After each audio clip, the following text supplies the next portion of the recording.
जो पहला पार्ट है क्लासिफिकेशन का उसको हम बोलते हैं साइकोडायनेमिक थ्योरीज, और दूसरा होता है बिहेवियर लर्निंग थ्योरीज। दो बेसिकली यहाँ पे थ्योरीज आई हैं। तो जो साइकोडायनेमिक थ्योरीज है उसमें भी तीन मेन थ्योरीज थी। साइकोडायनेमिक में पहली थी जो सिगमंड फ्रॉइड ने दी थी 1905 में, साइकोसेक्सुअल या साइकोडायनेमिक थ्योरी बोलते थे। एरिक एरिक्सन ने 1963 में दी थी, उन उसको बोलते थे थ्योरी को साइको सोशल थ्योरी या मॉडल ऑफ पर्सनालिटी डेवलपमेंट, उस थ्योरी का नाम था। एरिक एरिक्सन ने दी थी 1963 में। और 1952 में तीसरी थ्योरी थी जीन पियाजेट की, जिसे बोलते थे कॉग्निटिव थ्योरी। ये तीन थ्योरीज ये किस में आती हैं? साइकोडायनेमिक थ्योरीज में। साइकोडायनेमिक में तीन आती हैं, साइकोसेक्सुअल या साइकोडायनेमिक, खुद उसका नाम है, दूसरा साइको सोशल थ्योरी, और तीसरी है कॉग्निटिव थ्योरी। ये पहली क्लासिफिकेशन थी थ्योरीज की, पहली हेडिंग थी। दूसरी हेडिंग थी बिहेवियर लर्निंग थ्योरीज। उसमें आता है classical conditioning by Pavlov, operant conditioning by Skinner, hierarchy of needs by Maslow, and social learning theory by Bandura. ये चार थ्योरीज किस में आती थी?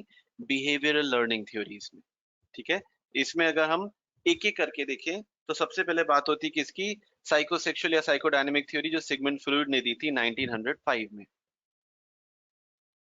फ्रॉइड के हिसाब से जो ह्यूमन माइंड है ना, वो जस्ट लाइक एन आइसबर्ग होता है।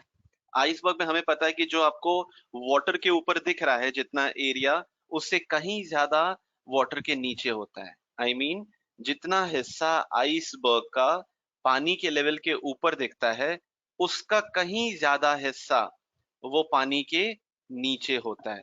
तो ह्यूमन माइंड भी ऐसा ही है, सिगमंड फ्रॉइड का मानना था।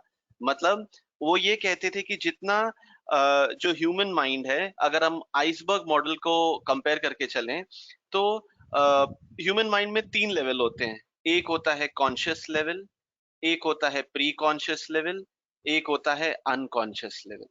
तो वो बोलते थे कि ये जो अनकॉन्शियस लेवल है या प्री कॉन्शियस लेवल है या कॉन्शियस लेवल है, अगर इसको एक एक करके देखते हैं तो जो सबसे ऊपर है, जो बोलते हैं ना वाटर सरफेस के ऊपर सबसे ऊपर जो है, वो एक बहुत ही स्मॉल पार्ट होता है ब्रेन का या ह्यूमन माइंड का। जो स्मॉल पार्ट ऑफ आइसबर्ग होता है, जो वाटर के ऊपर दिख रहा है ना, ये वो है छोटा हिस्सा, वो कॉन्शियस अवेयरनेस का हिस्सा है जो ह्यूमन एक्सपीरियंस कर रहा है, जो ह्यूमन अभी एक्सपीरियंस कर रहा है। जैसे फॉर एग्जाम्पल, एग्जाम्पल के तौर पे समझते हैं, जुइली आपको आवाज आ रही है बेटा? जुइली आप मुझे सुन सकते हैं? हाँ सर। हाँ तो सर। क्लास अभी कौन से सब्जेक्ट की चल रही है? पीडो। पीडो। मतलब ये हो गया कॉन्शियस लेवल। मतलब हम जहाँ बैठे हैं, हम वेल ओरिएंटेड है सराउंडिंग्स के, कि हम कहाँ हैं, क्या चल रहा है सामने। और बेसिकली ह्यूमन माइंड पूरा अवेयर है वहां पे, क्या जो हम पढ़ रहे हैं वो थॉट्स में, परसेप्शंस में वो फील हो रहा है कि हाँ ये चीजें पढ़ाई जा रही हैं। तो कॉन्शियस लेवल वो है जिसमें ब्रेन का वो हिस्सा काम आता है या माइंड का वो हिस्सा काम आता है जो अपने सराउंडिंग से अवेयर है, हम कहाँ हैं, हम क्या कर रहे हैं, ये माइंड का कॉन्शियस लेवल बताता है। हालांकि ये ब्रेन का या माइंड का बहुत छोटा सा हिस्सा है जो कॉन्शियस लेवल होता है, ऐसा फ्रूट का कहना था। फ्रूट कहते हैं उसके अंदर माइंड का एक हिस्सा होता है जैसे pre conscious level. Pre conscious level की बात करें अगर, जैसे, तो इसमें ऐसे कहते हैं एग्जाम्पल के तौर पे, करिश्मा, करिश्मा आपको आवाज आ रही बेटा मेरी? Yes sir. आपने ट्वेल्थ कौन से कॉलेज से किया है? Sir IQPS। ओके, वो कौन सी सिटी में था, कौन से शहर में था आपका ट्वेल्थ वाला कॉलेज? सॉरी सर, आपका आवाज नहीं। जहां से आपने अपनी प्लस टू की हेलो। है, कौन सी सिटी में था वो, शहर में? सर बॉम्बे। बॉम्बे। यानी आपको नहीं पता था करिश्मा कि मैं आपसे क्या पूछूंगा, आप कौन से कॉलेज में हो, कौन से कॉलेज से आपने प्लस टू किया, कौन से शहर में किया है। लेकिन अभी मैंने जोइली से पूछा ना क्या पढ़ रहे हैं, उसने तुरंत बोल दिया पीरियोडोंटिक्स। अभी आपसे पूछा, ठीक है, थोड़ा सा सोचना पड़ा क्या पूछा है। अच्छा, 12th पूछा है, कहाँ से किया है, तो जी इस कॉलेज से किया है। कौन से शहर में था, तो इस शहर में था। फिर हम पूछ सकते हैं आपकी 12th की क्लास टीचर का नाम क्या है, वो आप सोच के बता देते हो, लेकिन बता देते हो। वो दूसरा लेवल क्या हो गया, pre conscious level. Pre conscious level की बात करें तो वो वाटर लाइन के जस्ट नीचे है। ठीक है, आइसबर्ग का वो हिस्सा जो वाटर लाइन के जस्ट नीचे है। ठीक है, और ये वो हिस्सा है जिसमें कुछ चीजें हैं ऐसी जो आप रिकवर कर सकते हो। मतलब अगर आपसे पूछा जाए ना, तो दे फ्लिकर अराउंड। फ्रूड का कहना था कि they are just flickering across the screen of consciousness. मतलब प्री कॉन्शियस वो हिस्सा है ब्रेन का जो अभी आप नहीं सोच रहे उस बारे में। अभी हम पीडो की क्लास में बैठे चाइल्ड साइकोलॉजी पढ़ रही है, कॉन्शियस लेवल में है।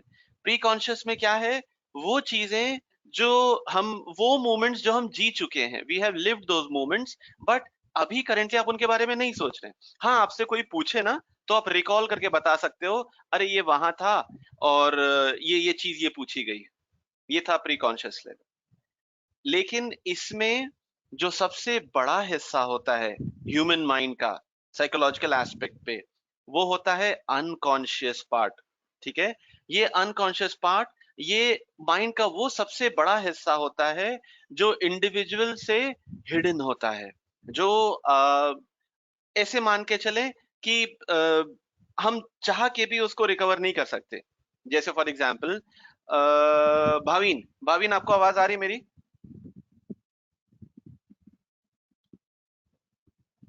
सर। भाविन आप मुझे सुन सकते हैं? हाँ सर। ओके। भाविन आपको याद है जब आपका फर्स्ट बर्थडे सेलिब्रेट किया गया था, तो इतने सारे टॉयज में एक टॉय आपको बहुत पसंद आया था, वो कौन सा टॉय था भाविन?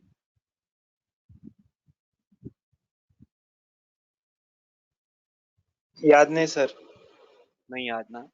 लेकिन डेफिनेटली आपका फर्स्ट बर्थडे सेलिब्रेट हुआ होगा, इस बात से तो आप मना नहीं कर सकते। हुआ होगा ना? हाँ सर। हाँ सर। बर्थडे बर्थडे पार्टी भी थ्रो की होगी पेरेंट्स ने, रिलेटिव्स भी आए होंगे, और छोटे भाविन को गिफ्ट भी मिला होगा, ऑब्वियसली। तो अब उस समय हम चाह के भी ये नहीं, अगर मैं पूछूं भाविन आपने कौन से कलर की ड्रेस पहनी थी, तो चलो आपने फोटोज देखी होंगी तो शायद आपको याद हो। लेकिन कुछ चीजें जो हमने, हम मतलब हम सब ने, we have lived those moments, but we are not able to recollect. हम चाह के भी उसको नहीं रिकॉल कर सकते हैं। वो चीजें जो हम गो थ्रू कर चुके हैं, लेकिन हम चाह के भी उसको रिकलेक्ट नहीं कर सकते। लेकिन कभी ना कभी हम ये बोलते हैं माइंड ने वो चीजें स्टोर की हैं। वो बड़ा सा चंक होता है अनकॉन्शियस लेवल का। लॉजिक समझा? मतलब फ्रूट के हिसाब से, सिगमंड फ्रूट के हिसाब से, कॉन्शियस लेवल क्या है, प्री कॉन्शियस क्या है, अनकॉन्शियस क्या है। इसमें सबसे बड़ा चंक होता है अनकॉन्शियस लेवल का, सबसे बड़ा चंक होता है। ठीक है, जो कॉन्शियस अवेयरनेस है ना, जैसे अभी जूली ने बताया पीडो की क्लास चल रही है, हम चाइल्ड साइकोलॉजी पढ़ रहे हैं, ये ना पूरे हमारा जो दिमाग है, सपोज इतना माने ऊपर से नीचे तक, ठीक है, ये जो पूरा हमारा दिमाग है, पूरा हमारा माइंड है, जो हम मेंटल एबिलिटी जो हमारे अंदर है, वो सिर्फ एक फ्रैक्शन है उसका। कॉन्शियस लेवल जो अभी सराउंडिंग से अवेयर हैं, ये सिर्फ एक छोटा सा फ्रैक्शन है हमारे दिमाग का। जो हमारी मेंटल एबिलिटी है उसका एक छोटा सा फ्रैक्शन है। ठीक है, और इस माइंड में बहुत अंदर, बहुत गहरा, बहुत डीप पे अनकॉन्शियस होता है। और वो चीजें जो अनकॉन्शियस माइंड में स्टोर्ड हैं, ठीक है, वो कभी भी सरफेस पे डायरेक्ट नहीं आती। हम कितनी भी कोशिश कर लें, वो डायरेक्ट नहीं आती। लेकिन इन मोमेंट्स को we have lived those moments. और ये जो अनकॉन्शियस लेवल है ना, ये हमेशा हमारी लाइफ्स को इन्फ्लुएंस करता है। ट्रस्ट मी, ये जो फ्रूट्स आपका कहना था, ये जो अनकॉन्शियस लेवल है ना, मतलब वो चीजें जो हमने एक्सपीरियंस की हैं, हमने जिया है जिन मोमेंट्स को, हालांकि हमें वो याद नहीं है। जैसे भाविन को याद नहीं, हम में से किसी को याद नहीं कि भाई फर्स्ट बर्थडे पे हमें जो टॉय मिला था, अब सबसे फेवरेट टॉय कौन सा था, या कौन सा टॉय था जो यूज करते ही बहुत अच्छा लगा था, फिर हम सारे टॉय को छोड़ दिए थे। No one can recall that thing. ये अनकॉन्शियस माइंड है हमारा। लेकिन ये जो अनकॉन्शियस माइंड है ना, ये कभी सरफेस पे डायरेक्टली नहीं आता, लेकिन ये हमारी जिंदगी को पूरी, जब जब हम जो जो चीजें हमारे सामने आती हैं, हमारा ब्रेन जो डिसीजन लेता है, उसमें कहीं ना कहीं, फ्रूट का कहना था, ये अनकॉन्शियस लेवल का जो इंफॉर्मेशन स्टोर है, वो कहीं ना कहीं हमारी लाइव्स को इन्फ्लुएंस करता है, चाहे डायरेक्टली चाहे इनडायरेक्टली। अनकॉन्शियस में मतलब it contains all sorts of significant and disturbing material,